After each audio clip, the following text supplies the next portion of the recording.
Então tá, pessoal, começando a aula aí, já pode mandar o nome no chat para fazer a chamada. Fiquem à vontade aí, qualquer dúvida, qualquer pergunta, só falar aí na chamada mesmo. Bom, tá no primeiro slide aí. Então, a nossa aula hoje é sobre derivativos. Esse é um assunto interessante, um assunto que, na verdade, a gente não vai se aprofundar muito, porque é um assunto mega complexo também, se vocês se interessam. É interessante, vale a pena, é um instrumento que as pessoas usam no mercado e que é bastante utilizado, assim, os bancos, as empresas usam muito. Eu vou falar um pouco sobre como eles são usados, porque surgiram alguns dos mecanismos de derivativos, existem vários mecanismos, a gente vai falar sobre o mercado futuro e as opções. E aí eu quero falar um pouco sobre análise técnica também, a gente não trouxe ainda durante a aula essa diferença fundamental assim, entre análise técnica e fundamentalista. E esse aqui vai ser o primeiro tópico. Pode passar aí. Esse vai ser o primeiro tópico que a gente vai falar. Análise técnica versus análise fundamentalista. Bom, então o que é análise técnica aqui, falando para alguém que talvez não saiba nada sobre o assunto? A análise técnica, ela é a análise da tomada de decisões, ela é o mecanismo que a pessoa utiliza para tomar as decisões de investimento dela, utilizando basicamente o gráfico. E esse gráfico, ele vai ter candles, né? Ele vai ser dividido em candles. E o que tem nesses candles? A variação do preço. Então, o preço de abertura e o preço de fechamento. Se começou aqui e fechou aqui, é porque subiu. Se começou aqui e fechou aqui, é porque caiu. Então, o gráfico, cada candle desses aqui vai representar o período que a gente colocou. Se, por exemplo, o gráfico for de um dia, cada candle representa um dia. Se o gráfico for de 5 minutos, cada candle representa a variação em 5 minutos. E ele vai dar basicamente a variação do preço. O que o gráfico traz é o preço. É isso. E o outro mecanismo, o outro instrumento, assim, a outra informação que o trader ou que a pessoa que usa análise técnica vai usar é o volume, né? Que vai estar aqui embaixo, né? Ele vai ter barras assim também. E quanto maior for essa barra, maior vai ser o volume que rolou de transações daquele ativo naquele exato candle. Então, pode ser que tenha um candle aqui que teve muito volume, muitas transações, teve um candle que teve pouco volume. Basicamente é isso. Então, aí vocês devem se perguntar, cara, mas qual que é o sentido disso, né? Por que faz sentido? Como é que um cara... Aqui a gente fala de análise fundamentalista, a gente passa horas e horas aí, dias, semanas, meses, os caras passam analisando balanço, olhando todas as notícias, olhando todas as informações. Como é que os caras conseguem saber o preço só olhando para umas barrinhas dessas aqui? Né? Através, basicamente, do entendimento de que existem padrões nisso aqui. Padrões. Por que existem esses padrões? Aí a gente vai se aprofundar no sentido mais relativo ao comportamento das pessoas. Entende? Porque, por exemplo, toda vez que o preço bate numa resistência aqui, ele volta. Se essa aqui é uma resistência. Aqui na imagem do slide tem bem bonitinho ali, ó. Vou mostrar para vocês. Isso aqui seria uma resistência, isso aqui é um suporte. Por que toda vez que o preço bate numa resistência, ele volta? Ou boa parte das vezes ele volta? Pela psicologia dos investidores. O cara já viu, o preço bateu aqui e caiu. Se eu tiver comprado, quando estiver chegando perto disso aqui, eu vou vender. E aí é meio autorrealizável. Todo mundo acha que o preço vai cair quando chegar aqui, e aí quando está perto as pessoas vendem e o preço realmente cai. As pessoas se comportam... O pressuposto fundamental é o seguinte: as pessoas se comportam de forma parecida em situações parecidas. Se o preço chega aqui, de repente o preço começa a subir, começa a chegar uma tendência de alta, começa a subir para caramba. O que vai acontecer? Os caras vão olhar e vão pensar, vou comprar, e aí vai seguir a tendência. Até que apresente algum padrão ou algum fator que faça com que essa tendência vire. Então, toda uma tendência, ela tende a seguir ocorrendo, seja de queda ou seja de alta, enquanto não acontecer algum tipo de reversão. E se pensar aqui em uma coisa um pouco mais complexa, a gente pode trazer também probabilidades relativas. Então, por exemplo, o cara que faz trade ali, que entende muito, que tem, por exemplo, todo um mecanismo matemático por trás do trade dele, ele conhece os padrões, então ele sabe, por exemplo, que quando tem uma barrinha desse tipo aqui, né, por exemplo, esse tipo de barrinha aqui subiu, daí chegou aqui em cima, perdeu força e caiu. Desse tipo, ou por exemplo, ombro, cabeça, ombro. Só que aqui seria um zoom out, né? Seria um pouco mais afastado. Aí o cara vê isso aqui, ele sabe, não, toda vez que acontece esse padrão aqui, eu identifiquei esse padrão. Toda vez que ele acontece, cara, 70% das vezes o preço cai. E 30% das vezes o preço sobe. Isso não quer dizer nada sobre o futuro. Basicamente, o que o cara fez, ele pegou e fez um backtest. Pegou todos os dados do preço passado e olhou e viu. Ele determinou lá, por exemplo, para a inteligência artificial ou para a programação lá que ele está usando, identificar esse tipo de padrão. Aí esse mecanismo de programação identificou esses padrões aqui e ele fez uma conta. Ele viu, cara, de 70% das vezes o preço caiu depois disso e 30% subiu. Aí o cara tem uma informação que é super útil. Agora, toda vez que ele vê esse padrão, ele sabe que se ele apostar na baixa, ele tem uma boa chance de ganhar. Não é 100%, nunca vai ser 100%. Não existe nenhum padrão que é 100% preciso. Todos os padrões, eles podem ser mais seguros ou menos seguros, mas, de um modo geral, nenhum deles é 100% seguro. Mas ele pode fazer uma aposta. Cara, se tu sabe que tem 70% de chance, por exemplo, do preço cair, é uma chance boa para te fazer uma aposta e talvez ganhar bastante dinheiro. Mas é lógico que com uma responsabilidade, que sabendo que pode ser que seja diferente. Mas, basicamente, o que vai determinar que isso aqui faz sentido é o comportamento das pessoas. E aí, outro fator é o seguinte, além das probabilidades matemáticas, e aqui a gente falou sobre os padrões já, né, os padrões de imagens, aqui os padrões de comportamento, é a ideia de que o preço reflete tudo. Porque aí a gente está olhando só para um indicativo, só o preço. Igual eu falei, o cara não está olhando para a notícia, o cara não está olhando para o balanço, o cara não está olhando para o resultado, o cara não está olhando para o comportamento do CEO, igual o cara da fundamentalista pode ser que faça. Mas a ideia dele aqui é que, cara, eu não preciso saber o motivo. Se a notícia for ruim, o preço vai cair. Se a notícia for boa, o preço vai subir. E aqui vai estar refletido no preço. Então, todas as informações que a empresa que poderiam existir sobre essa empresa, eu já tenho refletido aqui no preço. Eu não posso não saber o motivo. Mas se está caindo é porque tem alguma coisa negativa. Se está subindo é porque tem alguma coisa positiva. Eu posso simplesmente me basear nesse preço aqui para tomar minhas decisões e pronto, porque o preço reflete tudo. Essa é a ideia. E aí também tem a questão das correlações. Sabem o que é correlação? Mal sei que sabe. A correlação seria basicamente o quanto a relação entre dois ativos. A correlação entre dois ativos é o quê? Eu tenho o ativo A e tenho o ativo B. Se eu consigo analisar o comportamento do preço desses dois ativos no passado, assim, eu tenho uma boa série de dados, eu consigo calcular a correlação entre esses dois ativos, que nada mais é do que a ideia de saber quando esse aqui varia, o quanto esse aqui varia. Então, por exemplo, se eles têm uma correlação negativa, eu vi lá que no passado, toda vez que esse aqui caiu, esse aqui subiu. Então, significa que tem uma correlação negativa. Quando um vai para cima, o outro vai para baixo.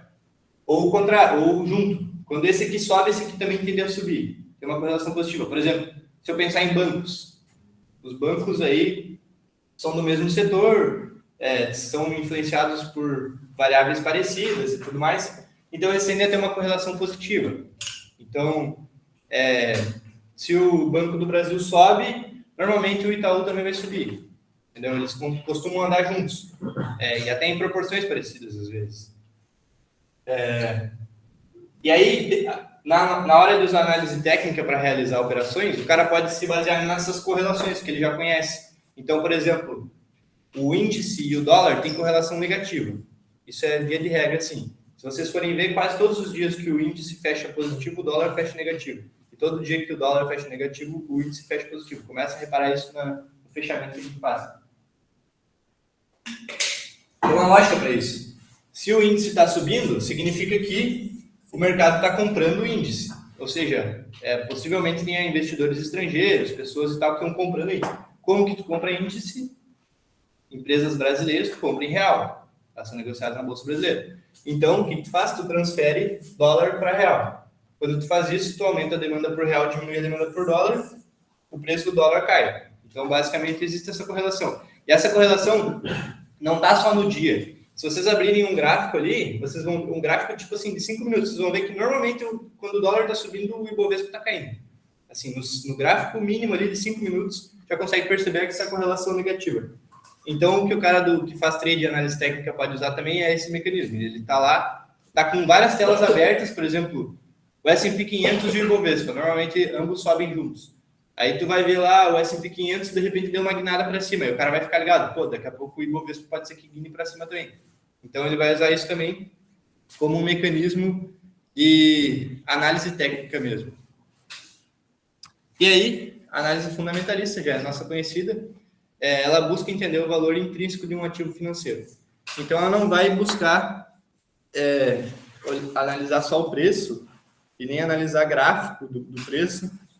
A análise fundamentalista vai se deter realmente em tentar procurar o valor real de uma empresa. O valuation, por exemplo, nada mais é do que a busca por tentar saber qual o valor real mesmo da empresa, tentar buscar o valor intrínseco dessa empresa.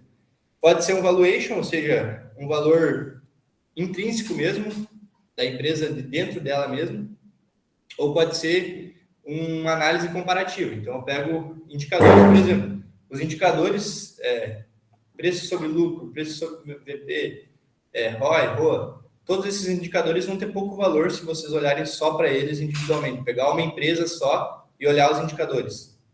Não vai fazer muito sentido, né? Porque eu preciso comparar com outra empresa para saber o que faz sentido, né? E empresas parecidas, do mesmo setor. Por exemplo, eu posso pegar lá uma empresa tipo a Vale e querer comparar com o Banco do Brasil. Eu vou perceber que tem muitas coisas que destoam demais, porque são setores diferentes, atividades completamente diferentes. Se eu analisar eles como uma coisa única, não vai fazer tanto sentido. Então, outra análise que eu vou fazer, que está dentro da análise fundamentalista, é comparar empresas, mas essas empresas, lógico, elas precisam ser parecidas, pelo menos, né? Ser do mesmo setor, ser até, por exemplo, do mesmo país, não necessariamente do mesmo país, mas, enfim.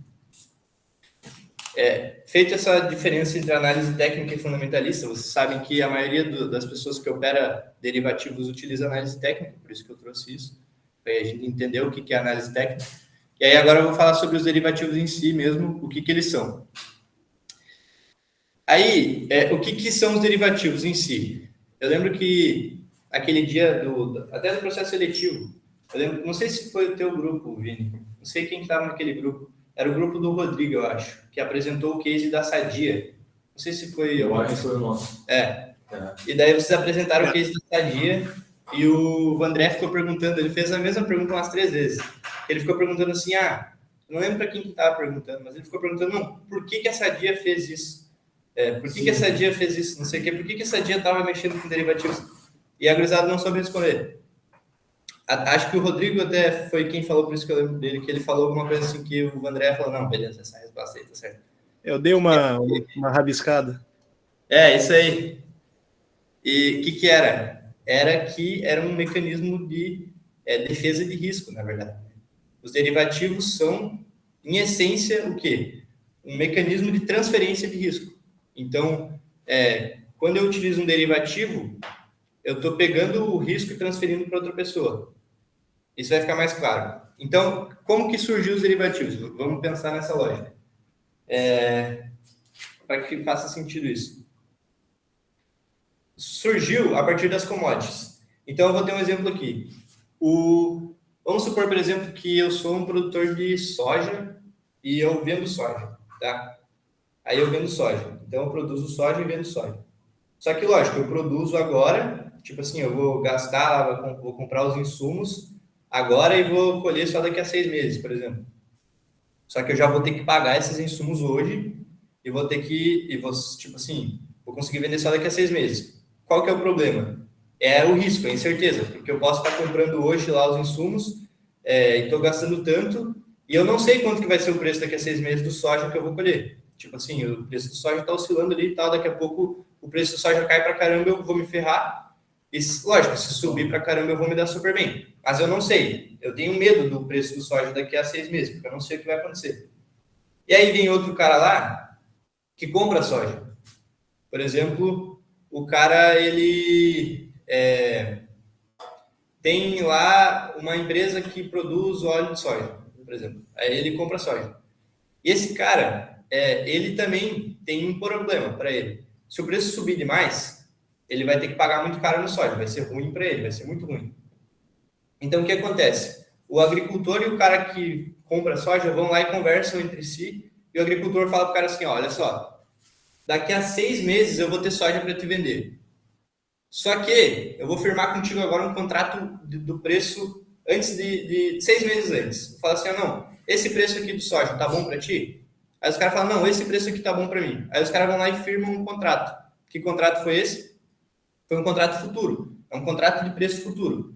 Eu não sei quanto que vai ser o preço daqui a 6 meses, mas a gente já firmou qual vai ser o preço que eu vou vender para ti. Por quê? Porque um está com medo que o preço suba demais e o outro está com medo que o preço caia demais. Então, naturalmente, por exemplo, se eu firmar o preço lá, o preço do saco a R$ 150, hoje ele está a 150 e eu vou lá e firmo daqui a 6 meses a 150. É lógico que se for para 200, eu deixei de ganhar. Tipo assim, foi ruim para mim. Só que se caísse para 100, eu ia me ferrar. Então, basicamente, o que eu estou fazendo é o seguinte, olha só, eu sou conservador, eu estou anulando o meu risco. A 150 é um preço bom para mim, eu não quero saber se vai subir ou se vai cair, eu quero fazer 150. Eu estou me garantindo esse preço para mim. E o cara que está comprando é a mesma coisa.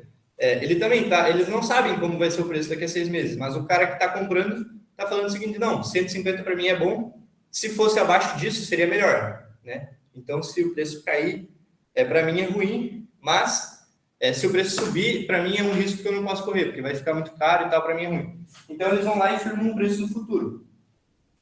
É uma espécie de seguro. Então, tem duas contrapartidas. Um tem medo que o preço suba e outro tem medo que o preço caia.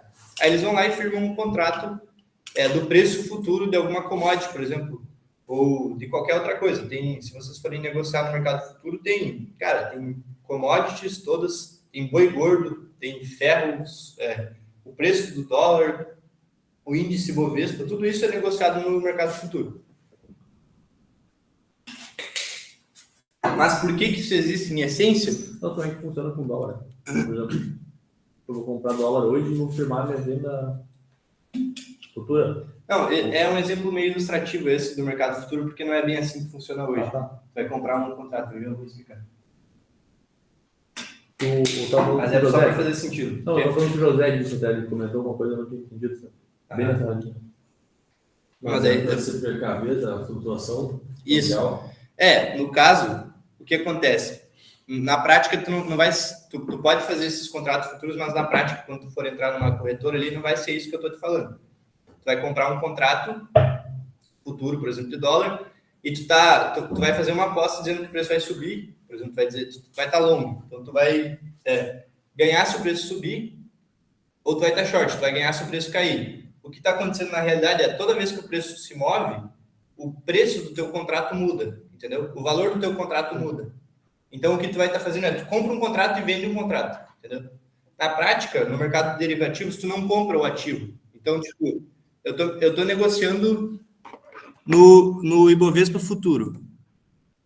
Eu não comprei o Ibovespa, eu comprei um contrato futuro de Ibovespa. Ah, tá, tu tá postando no valor futuro dele. Exato. É a mesma ideia do filme, na verdade, a gente tava falando. Isso. Por causa que eles são short, é o big short, né? Isso, short, eles são short no mercado diário que... Enfim, Exato. Tá menor. E aí, qual que é a magia da parada? Por que isso é tão importante? E existe... Por quê? Porque no mercado futuro, tu consegue ganhar tanto com a alta quanto com a baixa, né? Essa é a questão principal. Porque se tu quer ganhar só com a alta, ótimo, vai lá e compra as ações, por exemplo, compra o índice, compra. Tu pode se alavancar o quanto tu quiser e tal. Tu vai ganhar só com a alta. Se o preço cair, tu não tem como ganhar com a queda, de forma nenhuma. Agora, se tu tá no mercado futuro, aí sim, tu consegue ganhar, inclusive, quando o preço cai. Se tu apostar na queda. Mas vamos falar o seguinte, são 3 tipos de agentes nesse mercado. Tu já passou o slide aí? Passa para o hedger aí. Sim.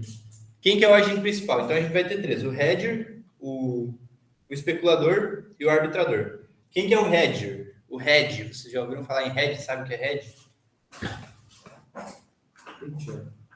Tá? Seria a hedge. É hedge, né? É que hedge seria HEAD e não HID. Aconteceu um erro de digitação aí nessas partes.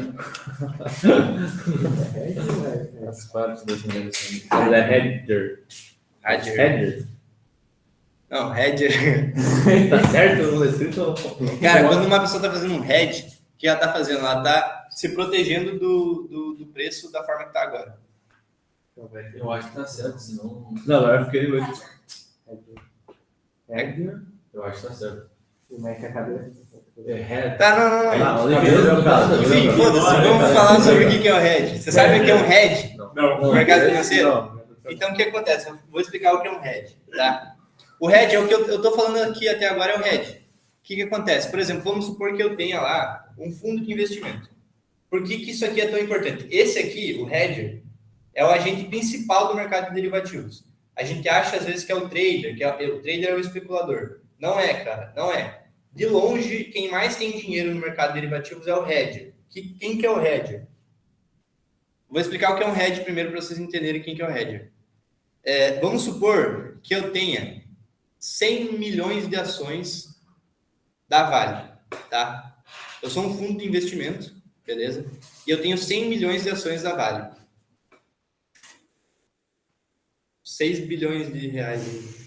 É muita coisa, tá? Diminui para 10 milhões. Vamos supor que eu seja um fundo, eu tenho 10 milhões de ações da Vale. O que acontece? É um volume muito grande. Sou um fundo grande, eu tenho muito dinheiro, eu tenho um volume muito grande de ações da Vale. Só que agora, por exemplo, eu fiz a minha leitura lá de mercado, usei o meu time de analistas lá e a gente chegou à conclusão de que a Vale está muito cara. A Vale pode ser que caia. Tem um perigo grande da Vale cair aí. O que eu vou fazer? Só que eu gosto da Vale, eu quero investir nela no longo prazo. Tá? Eu gosto da Vale. Só que eu tô achando que no curto prazo pode ser que ela caia. Tá ligado? O que eu vou fazer? O que vocês fariam? Futuro de baixo, para se defender. Exatamente. Porque eu sou um fundo, eu tenho 10 milhões de ações. Cara, eu vou vender todas. Eu poderia, mas Vende 1 milhão, o preço já cai muito. Exato. Eu não posso vender todas elas e depois comprar todas elas. Tipo, é uma burocracia do caralho, vai ser muita mão de obra. Eu mesmo, só de estar vendendo e comprando, já vou estar influenciando o preço, então o meu preço médio já vai ser alterado por conta disso.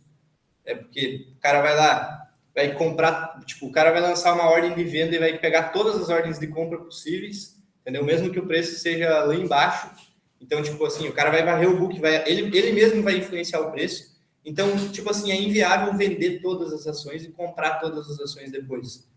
E até porque o cara, às vezes, nem quer fazer isso, porque ele não tem certeza que o preço vai cair, ele só acha que existe a possibilidade. O que o cara vai lá? Ele vai entrar no mercado futuro. Ele vai lá, ele tem, por exemplo, 10 milhões de ações da Vale.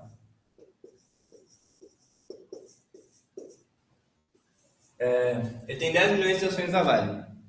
Tá? Ele vai entrar, por exemplo, shortado. Aí ele vai entrar com short em 8 milhões de ações da Vale. O valor relativo a 8 milhões de ações da Vale. Então, o que acontece? Se ele entrou aqui com valor relativo a 8 milhões, a gente nem está falando aqui de mecanismo, de como ele fez isso, se ele estava alavancado ou não, vamos simplificar ao máximo. Ele está long, porque ele tem na carteira dele 10 milhões, ele vai lá no mercado futuro e entra short em um valor proporcional a 8 milhões de ações da Vale. O que vai acontecer? Se o preço subir 10%, o que aconteceu? Se o preço da Vale subir em 10%, ele vai ganhar 10% aqui, certo? Só que, ao mesmo tempo, como ele está short aqui, ele está apostando na queda, ele vai perder 10% aqui. Claro, aqui eu usei uma quantidade diferente, então ele ainda vai sair no ganho, porque o ganho dele vai ser maior do que a posição vendida. Porque aqui ele está pensando em proteger uma parte, assim, porque se ele colocar 10 milhões aqui, o que acontece? Aí ele travou o preço. Porque se subir 1%, ele ganha aqui e perde aqui na mesma proporção sempre. Se subir, o preço pode subir, pode cair, pode fazer o que acontecer. Se ele comprar 10 milhões e vender 10 milhões, o preço dele está travado.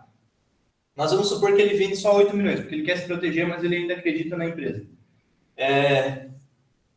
Então, na medida que ele ganha aqui, ele perde aqui. E na medida que ele ganha aqui, ele perde aqui. Então ele fez um mecanismo contrário. Num mercado ele está apostando na alta e no outro ele está apostando na baixa. Ele está protegido. Ele pode usar a mesma quantidade aqui, pode usar quantidades diferentes e tal. A estratégia varia muito. O cara vai fazer o que ele achar melhor. Mas esse é a essência da parada. Então esse cara aqui, ele fez um hedge. Isso a gente chama de hedge. Ele se protegeu. Aí o que acontece? Por exemplo, é uma estratégia que faz muito sentido. Daqui a pouco o preço da Vale cai pra caramba. Só que ele gosta da Vale, ele está apostando no longo prazo. Aí o resultado líquido dele em reais foi nulo, vamos supor assim. Se ele tiver aqui 10 milhões. Aí o preço da Vale caiu pela metade. Vamos pensar nesse cenário aqui. O que aconteceu? O resultado em dinheiro dele foi zero. Porque aqui ele perdeu e aqui ele ganhou, na mesma proporção. O preço da Vale caiu pela metade, ele está totalmente protegido. Só que o que aconteceu? Esse dinheiro que ele ganhou nesse short aqui, porque o dinheiro que ele ganhou no short, ele perdeu o valor das ações. Só que ele pode pegar esse dinheiro aqui e recomprar ações. Aí agora ele vai ter o mesmo valor em ações, só que como a ação caiu pela metade, ele tem o dobro de ações. Então, se o cara acredita na ação no longo prazo, ele acabou de dobrar a quantidade de ações que ele tinha. Em dinheiro, ele não perdeu absolutamente nada, mas como a ação caiu pela metade, ele dobrou a quantidade de ações que ele tinha. Entenderam? Ele melhorou o preço médio, exato. Também. Então, o hedge é um mecanismo de proteção. Quem faz hedge? Cara, todas as grandes empresas multinacionais listadas vão ter em alguma medida um hedge. Em si próprio. Não necessariamente em si próprio, mas nas coisas que eles usam. Por exemplo, uma empresa que vende produto em dólar, tá? Vamos supor que venda commodity em dólar. Ela está muito exposta à variação do câmbio. Porque se o dólar subir demais, essa empresa vai ganhar muito, porque ela vai vender mais caro. Mas se o dólar cair, ela vai perder muito, porque ela vai vender mais barato. Então, o que ela vai fazer? Ela vai fazer um hedge em dólar, por exemplo. É isso que a Sadia estava fazendo lá com derivativos. É isso que as empresas têm um negócio que a gente chama de tesouraria. Inclusive, é uma área foda para quem quer trabalhar no mercado financeiro, é a tesouraria das empresas, a tesouraria dos bancos. Os caras lidam com isso. Então, eles vão estar sempre fazendo contas ali, tipo assim, vendo exatamente a proporção correta de fazer isso aqui, de se proteger, de diminuir o risco, de otimizar os ganhos, entendeu? Otimizar o resultado ali, diminuindo o risco através do hedge. Então, o hedge, o grande volume, o volume massivo que entra no mercado de futuros são hedgers, são empresas, são bancos, são instituições financeiras que estão realmente ali para se proteger. Esse é o hedge. Que horas são? 8 horas. Boa. Aí tem o segundo agente, que é o arbitrador. E o que é o arbitrador? O arbitrador, ele tem como objetivo lucrar, tá? Ele quer lucrar no mercado financeiro ali. O objetivo dele não é se proteger igual o hedge, ele quer lucrar. E o que ele vai fazer? Ele vai encontrar lá, por exemplo, que numa corretora, a ação está sendo negociada a R$10 e na outra corretora está sendo negociada a 10,2. Aí o que ele vai fazer? Ele vai comprar nessa e vai vender nessa. É isso aí. Entendeu? O cara, ele tá arbitrando o mercado. O cara é um gênio, né? O cara é um gênio. O cara é um gênio. E dá para ganhar uma grana fazendo isso. Só que, obviamente, assim, qual que é a questão? Isso é... Questão, né? Quê? Sempre tem a questão. Lógico que tem a questão. Ninguém ganha dinheiro fácil. Sempre tem. O que vai acontecer? Isso vai fazer sentido, pode ser lucrativo em mercados pouco eficientes, entendeu? Por exemplo, o mercado cripto, se vocês olharem, pesquisar cripto, arbitragem. Hoje em dia não existe mais essa porra, mas há 5, 4 anos atrás existia. Tinha gente que ganhava dinheiro com cripto. Exato. Porque como o volume negociado era baixo, às vezes dava uma baita diferença, tipo, dava, sei lá, 5, 6% de diferença entre uma corretora e outra. Porra, entra com um dinheirão ali, tu tá feito. Entendeu? Tu só compra numa e vende na outra, ou vende numa e compra na outra. Esse é o arbitrador. Qual que é a realidade, assim, hoje em dia? Como que funciona essa porra? Máquina, robô. Os caras vão lá e programam um robô, um fundo lá, botam um robô para fazer essa porra aí. Tipo assim, quando dá 1 centavo de diferença, o bicho já arruma muito, né? E aí, o que vai acontecer? É oferta e demanda. Então, se tem muita gente comprando, Tipo, se num o preço está 10 e no outro está 10,01, vai ter um robozinho lá que vai comprar aqui e vai vender aqui. O que aconteceu? Aumentou a demanda aqui, o preço aqui subiu e aumentou a oferta e o preço aqui caiu. O preço vai ser ajustado na hora. Entendeu? Então, Ele faz o nome, ele compra naquele. Não. A tendência é que essas diferenças aqui sejam mínimas, porque existe o tal do arbitrador. Entendeu? Isso é arbitragem. Se vocês nunca ouviram falar.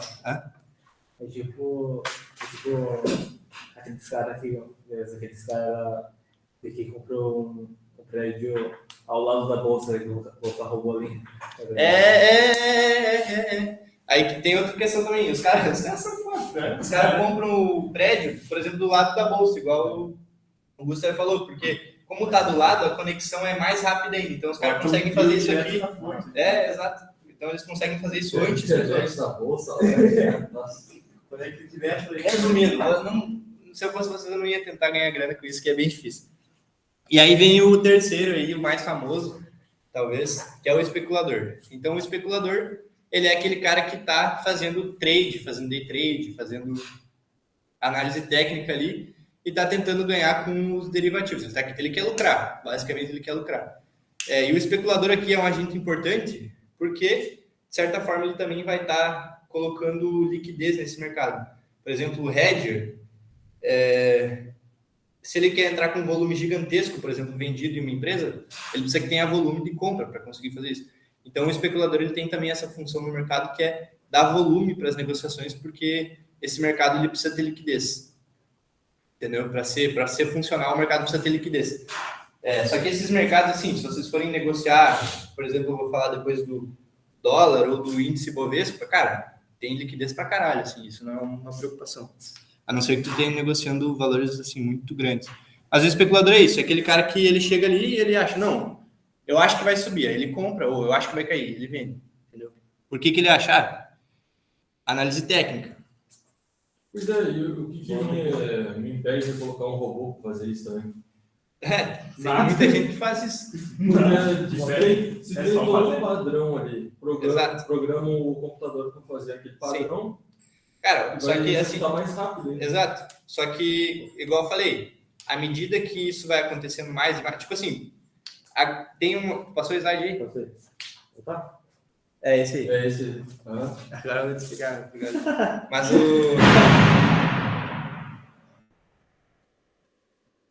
E fizeram merda, dando risada. Cara, se duvidar, alguém bateu a cabeça num vidro. Tava dando risada. Perdeu a cabeça também. Quebrou a cabeça e o vidro, cara. Enfim, mas aí o que acontece? Isso existe muito. Robôs de trade e tal, até tem isso. Vai começar a aparecer uns anúncios para vocês aí. Robô de trade que é garantido. Só que acontece. Você tá ouvindo nessa aula? Igual eu falo. Cara, é uma questão de oferta e demanda. Então, tipo assim, primeiro, se existe um robô que dá lucro pra caralho no trade, vocês não vão comprar por 100 pila na internet. Esqueçam essa porra. Entendeu? Tá na mão de um fundo lá, bilionário, os caras não vão vender para vocês. Primeiro, é mega complexo, porque é oferta e demanda, então se tem muita gente tentando fazer isso, a questão é que, tipo assim, por exemplo, tem um padrão de compra, por exemplo. É que ele vai se ajustando, né? Ele vai se ajustar, exato. Porque aí se o teu fundo vê isso como um padrão de compra, ele vai diminuir. Por exemplo, um fundo vai perceber esse padrão antes dos outros. Aí no momento em que ele está comprando, aí o próximo começa a comprar, esse aqui já lucrou, aí ele começa a vender. Aí entende, tipo assim, percebe que vai se quebrando, né? o padrão vai se quebrando, porque quanto mais eficiente é o mercado, antes alguém vai perceber esse padrão e quem começou a lucrar com esse padrão já vai estar vendendo quando os outros forem entrar. Então o padrão vai tipo meio se quebrando, os padrões vão mudando o tempo todo. Mas se tipo tu conseguir achar um padrão, essa é a meta de todo trader, tá ligado? Todo trader ele quer o quê? Achar um padrão que funciona, uma estratégia que funciona. Tipo, e tem os caras que conseguem, de fato. Tipo, eu uso o estocástico lá e uso tal padrão. Toda vez que acontece tal padrão, que meu estocástico indica compra e o volume indica compra, tipo, quando todas essas coisas batem, aí eu compro. Com uma chance de acerto de 70%. Beleza, é um padrão que faz sentido, pode ser que tu ganhe muita grana com isso, se tu tiver cabeça fria para saber manusear o risco, né? Porque pode ser que tu entre com tudo achando que 70% é uma chance boa, daí cai e se faz. Mas o objetivo de todo trader é isso aí que tu falou, achar um padrão que funciona. Esse é o objetivo de todo trader. É o objetivo de qualquer pessoa. Exato. Por isso que é difícil conseguir. Aí o que acontece? Por que poucos traders obtêm sucesso? Agora eu vou explicar para vocês. Basicamente, é o seguinte. Para cada contrato de compra, coisa intuitiva. Para cada contrato de compra, existe um contrato de venda, certo? Se eu vou entrar com um contrato de compra, eu preciso de alguém que faça a contrapartida do meu contrato. Por isso precisa ter liquidez. Então, para cada real ganho, existe um real perdido. Para cada oscilação do preço para cima, alguém ganhou e alguém perdeu. Porque tinha metade da galera estava comprada e metade estava vendida. Não metade das pessoas, metade dos contratos. Então, esse aqui é um jogo de soma zero. Esse é um jogo de soma zero. Metade dos contratos estão ganhando enquanto metade está perdendo. Começa aí. Aí vocês vão falar para mim, porra, mas eu só preciso ser mais esperto que 50% dos caras. Se eu for mais esperto que metade, porra, isso aí é mais esperto que 50%. Tá ótimo. Se fosse isso, seria ótimo. Daria para ganhar dinheiro fácil. Mas não é isso. Porque o que acontece? Eu estou falando de cada contrato. Só que pensa o seguinte, vem uma porra de um banco com 10 milhões de contratos vendido. Quantos maluquinhos comprados não tem para suprir essa porra desse contrato dele? O cara comprado em 5 contratos, 10 contratos, 100 contratos, entendeu? Então, o que acontece? Metade dos contratos estão dando lucro, enquanto metade dos contratos estão dando prejuízo. Mas a questão principal é a seguinte, as instituições financeiras, mano, os caras sabem o que eles estão fazendo. Eles entram para ganhar essa porra. E eles entram com muito dinheiro. Então, se tu for parar para pensar, quase todo esse dinheiro ganhado no mercado, cara, ele está majoritariamente na mão dos bancos, das instituições, das empresas, da galera grande. E aí, o que acontece? A grande maioria dos investidores pequenininhos vão estar nessa metade aqui, entendeu? E aí, os cálculos são quais? Cara, 90%, 95%, 99% dos caras que começam no day trade perdem dinheiro e desistem em menos de um ano. Porque na maioria das vezes eles vão estar nessa metade aqui. Essa metade aqui está com os grandão. E essa metade aqui está com os pequenininhos. Então, se tu começar o day trade hoje, tem estimativas aí que, cara, só a chance de tu estar daqui a um ano com lucro positivo, tu realmente ter consistência e tu tradar por um ano. E depois de um ano tu tá no verdinho, tu tá no positivo, cara, a chance é tipo assim, 5%, 1%, baixíssimo. Por causa disso aqui que eu expliquei. Parte desse lucro aqui que fica com os traders é uma parte pequenininha. Então tu vai ter que disputar, tu não vai ter que ser melhor do que 50%. Se fosse assim, seria fácil até. Tem que ser melhor do que 99% dos caras para conseguir fazer isso aqui. E o fator principal é que mexe muito com o emocional, cara. Tu vê o dinheiro entrando ali, porra, fica eufórico, começa a assumir mais risco, e quando a parada vai contra, se ferra. Mas dá para ganhar dinheiro. Eu conheço gente que ganha e dá para ganhar. Aí eu vou falar sobre mercados futuros agora. Basicamente a gente já falou sobre isso, mas no Brasil a gente tem uma caneta vermelha aí. Lança essa caneta aí pra lá. Dois principais aqui, que é o WIN e o WDO. Quase todo mundo que faz day trade opera esses dois ativos aqui. Aí eu botei um Xzinho aqui e o 23. Xzinho e 23. Só para vocês não ficarem perdidos quando vocês verem isso aqui. Isso aqui é o contrato futuro do índice Bovespa. Índice Bovespa. Esse aqui é o contrato futuro do dólar. DO. O que é esse W aqui? Esse W quer dizer que é mini. Mini. Já explico. O que é esse X aqui? É o mês. É o mês que vence. Contrato futuro vence. Por isso que eu expliquei para vocês. O contrato futuro vence. Ele tem um vencimento. Tu não precisa vender no vencimento. Tu pode vender antes, mas ele vence. Esse aqui é o mês que ele vence. Não, o X é uma letra. A, B, C, sei lá. Cara, depende do mês, eu não sei de cor, mas é o mês padrão. Tipo, junho é uma letra, julho é outra, todos os anos é a mesma letra. Não. 23 é o ano, obviamente. Então, o que acontece? No dólar e no índice, vocês podem operar contratos cheios ou mini contratos. O mini contrato aqui, eu vou falar do W índice aqui, tá? Um contrato cada ponto do índice é R$1. Então, o índice está 119 mil pontos. Então, um contrato cheio é 119 mil reais. 119 mil reais. Esse é o valor de um contrato cheio no índice. Um contrato. E o valor no mini índice é 20% disso. Só fazer essa conta aí, vai dar 20... Não. Quase... 11.900? Tá? É 11.900 o valor, né? Não. Ah, não. 119 mil. Quase 25. Não é 20%? 20%. 23.800. 23.800. Esse é o valor de um mini contrato, tá? Esse é o valor de um contrato cheio. Esse é o valor que está sendo operado quando o cara entra com um contrato cheio ou com um mini contrato. Quem começa tradando, por que esse aqui é o principal? Para nós aqui, pelo menos que estamos falando de possíveis traders aqui. Que vocês vão operar, obviamente, porque esse aqui um contrato bem maior, o preço de operação é bem maior. Aqui os preços são reduzidos também, os custos de operação. A gente nem vai tocar nesse assunto dos custos de operação, porque acho que não cabe aqui. Então, não comprar em 23 mil ainda. Calma. Deve ter parcelado, deve ter. Aí não. Aí vem a tal da alavancagem. Você já conhece a parada. Alavancagem. Passou? Passou.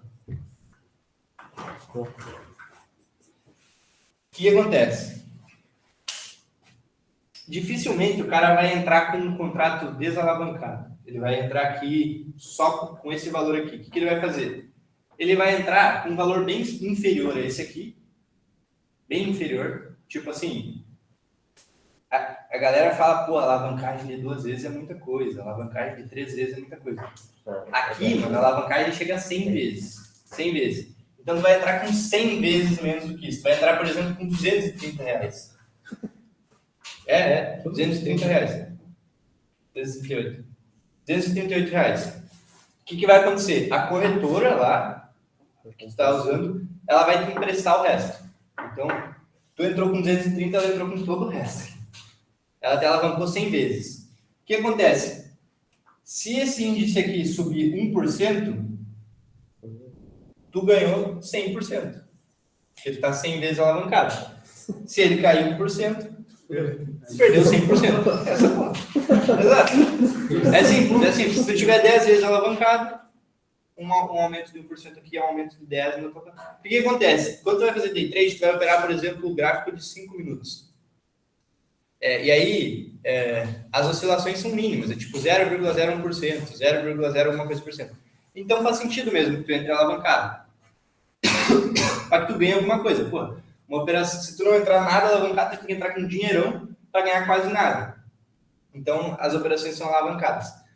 O que acontece? Tem custo aqui, óbvio, e manter uma operação dessa alavancada tem um custo de juros mesmo, mas no day trade, tipo assim, é baixo mesmo. Tem custos de operação também do day trade que tu vai estar pagando, mas, de um modo geral, só para que vocês entendam, porque às vezes tem cara que faz day trade que não sabe dessa porra. O cara acha que é só botar o dinheiro ali e o negócio vai flutuando. Tu tá comprando um contrato que tu tá mega alavancado, tem que saber disso. Por isso que é fácil de quebrar também, né? Tudo mais. Aí fico investir na Bigon. Essas, tipo isso aí. E daí tem uma coisa, a gente tava falando de um filme que o nome é Margin Call, né? O que é isso aqui? Esses R$230, por exemplo, pode ser a tua margem. Aí tem corretoras que eu preciso. A margem é tipo R$100, tá ligado? Baixa pra caralho. O que acontece? Tu tem uma margem. O que é a margem? A margem, ela é basicamente o teu seguro, tipo assim, a tua... Como é que é a palavra? Garantia. Então, a garantia.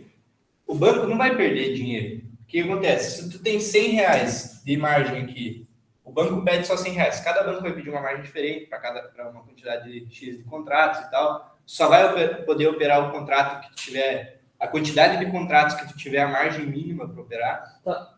Mas, por exemplo, assim, se tua margem é de 100 reais e tiver uma oscilação aqui dessa porcentagem aqui suficiente para tu perder 100 reais, no momento que tu perdeu 100 reais, a tua operação fecha. Trava na hora, acabou. A própria corretora vai fechar a tua operação, porque ela não vai perder dinheiro. Quem vai perder tudo. Exato. Tu não vai ficar devendo para a corretora. Se a tua margem acabar, acabou. Isso é a margem. E aí seria para cobrir aquele valor lá, então. Os 23.800, eu não entendi. Não, por exemplo, assim, tu entrou, não entendi bem a pergunta de vocês, mas a questão é a seguinte, tu entrou, tu tem 100 reais na tua conta, tá? Aí tu entrou com um mini contrato. Tá, 23.800. Exato. Tá. Só que, na verdade, esse número aqui tu nem vê, cara. Sim, esse número tu nem vê. Tá. Tipo mas assim, é o que tá... tu entrou com 100 reais. E aí, por exemplo, começou a oscilar para cima, foi para 120. Entendeu? Isso aqui tudo por trás, eu tô falando como funciona. Quem tá operando ali, por isso que eu tô falando, tem muito cara que nem sabe disso aqui que eu falei. Tá. Porque o cara só vai ver o seguinte, o preço subiu, meu dinheiro foi para 120. Top, foi para 120. Começou a cair, foi para 80. Não, começou a cair, foi para 50. Foi para zero, tipo assim, eu perdi os 100 que eu tinha de margem, acabou, fechou, entendeu? Não vai para menos 20. Tá, não, entendi. Mas eu entendi como tá, mas não é o caso, como se comporta no contrato, né? Como é que o contrato se comporta na subida e na descida? Ele se comporta do jeito. Se o cara zerar o dinheiro que ele tem, o contrato não vai zerar, né? Então, aí a corretora fecha o contrato. Ela vende o contrato, entendeu? Eu achei que... Ela fecha a operação. Tem dois tipos de contrato, de compra e de venda, long e short. A corretora basicamente fecha a operação no momento em que tu acabou tua margem. Aí tem uma coisa chamada margin call, ou seja, chamada de margem.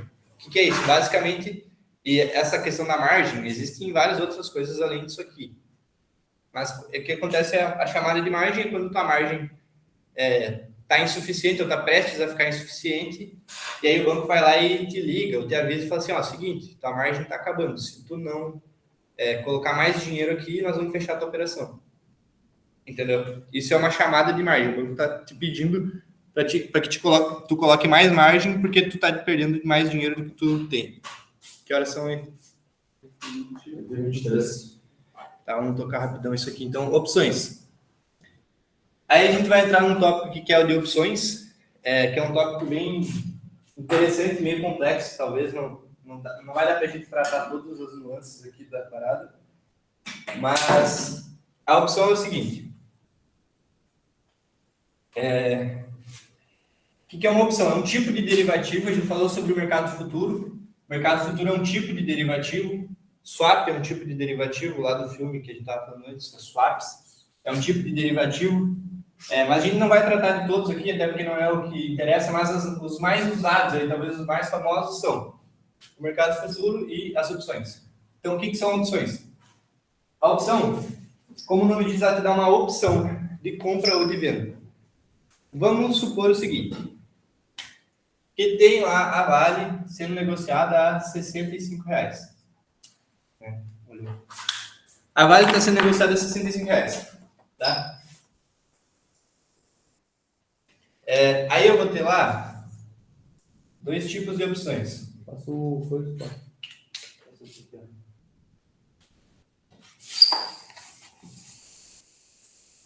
Vai ter dois tipos de opções.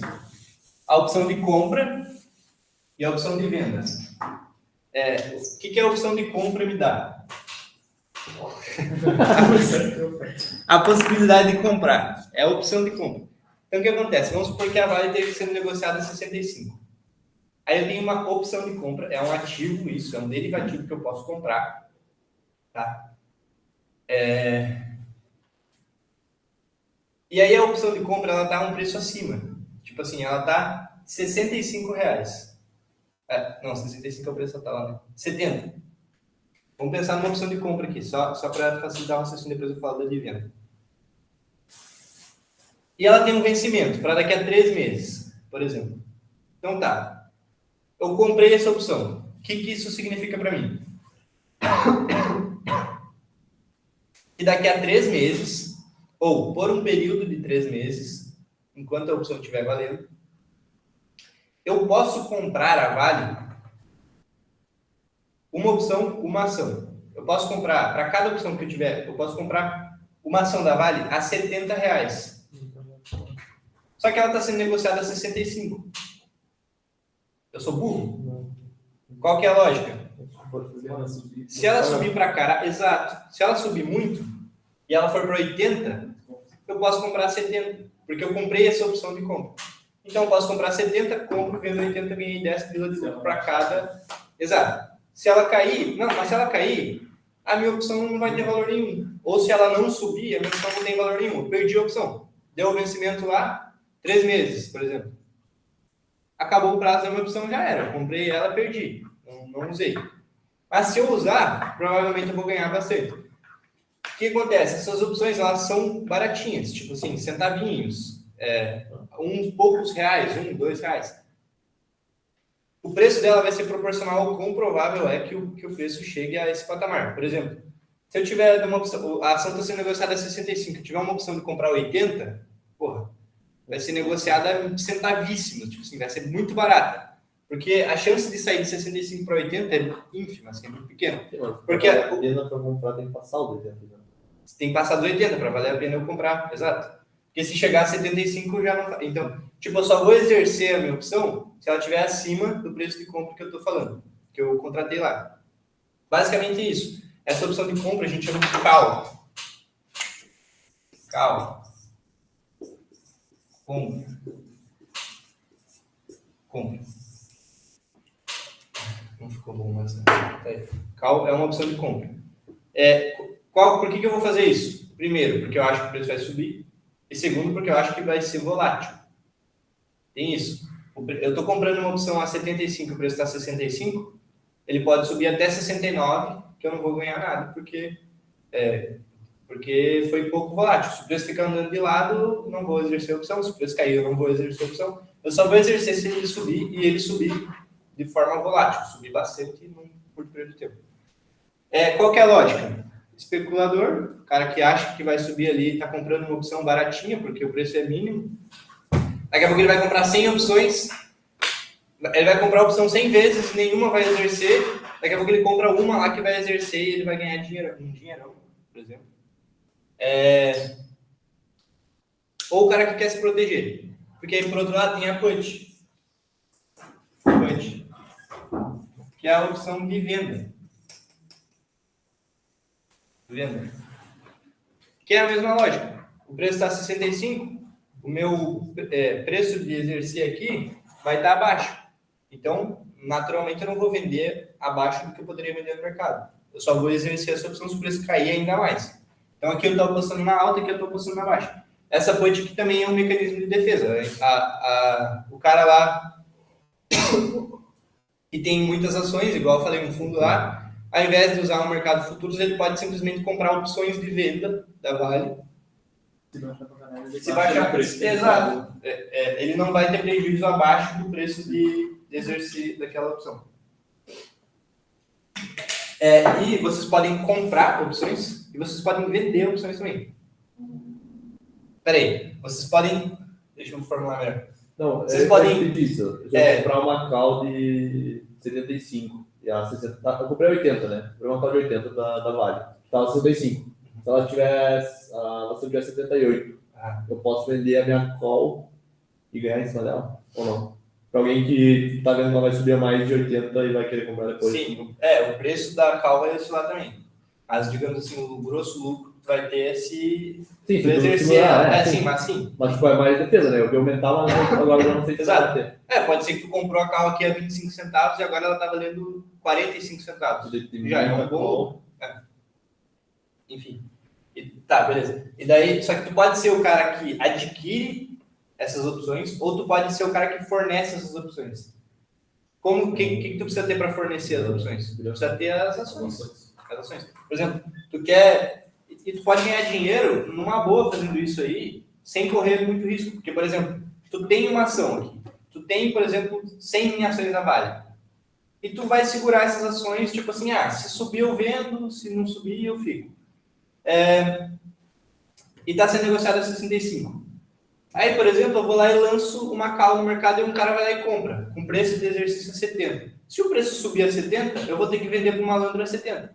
Ele vai ganhar mais do que eu, mas eu também vou ganhar. Se não subir a 70, a opção foi embora, eu ganhei aqueles centavinhos ali para cada ação que eu tinha, entendeu? Então, o cara que fornece a ação, o mínimo, só que lógico, ele precisa ter as ações porque ele vai ter que vender se a opção for exercida, entendeu? Ou no caso da put, tem que ter grana, exato. Ele tem que ter a garantia necessária ali para cobrir a opção caso ela venha a ser exercida. Mas é basicamente isso. Pode passar mais uma vez aí? Ali tem os tipos de opções. A no Brasil é americana, ou seja, tu pode exercer ela em qualquer momento em que ela esteja antes do vencimento. No caso, a europeia, tu só poderia, por exemplo, uma opção para daqui a um mês. Tu só pode exercer ela no dia que ela vence. Aqui no Brasil não, tu pode exercer em qualquer momento se o preço tivesse. Mais risco, né? Totalmente sorteio. Então, para quem faz mais sentido, para quem acredita que a ação vai subir ou cair, ou quer se proteger, né, de uma situação de grande volatilidade. Aí tem uma última questão aqui, que não é exatamente um derivativo, mas eu queria abordar para que vocês saibam o que é o aluguel de ações. O que é o aluguel de ações? Alguém sabe?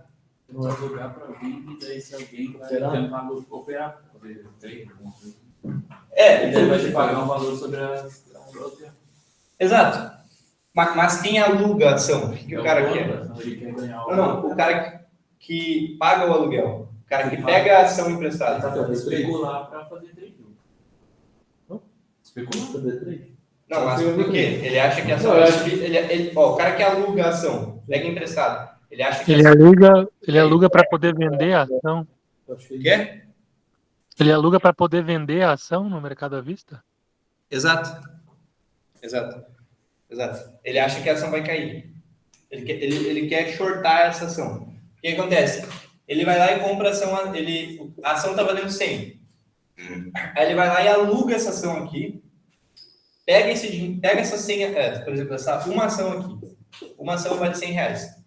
Ele aluga essa ação aqui, ele vai pagar uns juros lá pro cara, por ter alugado, sei lá, 2%, 3% ao ano, não é muito. Ele vai pegar esse valor aqui, ele vai pegar essa ação e vai vender, simplesmente vai vender. Aí daqui a 3 meses ele tem que devolver pro cara aqui a ação. Aí ele vendeu, pegou os 100 pila e botou no bolso dele, vendeu. Aí agora, daqui a pouco a ação caiu para 80. Ele vai lá e recompra 80, entendeu? E devolve pro cara que ele tá alugando. Aí esses 20 pila, ele botou 100 pila no bolso e teve que gastar 80 para recomprar. Esses 20 pila ele lucrou. Só que se subir para 120, aí ele vai ter que desembolsar mais 20 para poder devolver a mesma ação pro cara. Entendeu? Sim. É uma forma de operar vendido. O cara que quer alugar ações, ele quer vender essas ações. Se ele estivesse acreditando que a ação vai subir, ele não alugaria, ele compraria a ação mesmo. O aluguel de ação é um mecanismo para apostar na baixa. Aí, tributação, aí vocês têm as alíquotas, eu trouxe aqui para vocês terem uma ideia. Day trade é 20%, opções é 15% sobre o lucro, e o aluguel de ações depende do prazo também, mais ou menos parecido com a questão da renda fixa ali, aquela tabelinha que vocês já conhecem. E é isso aí, sobre derivativos. A dúvida não faça o trade. Ou se prepare bem. Então tá, pessoal, essa foi a aula de hoje aí. No caso, Peraí. Se alguém não mandou a atividade ainda, mandem. Até hoje, hein, galera. Até meia-noite aí pra mandar. Isso aí.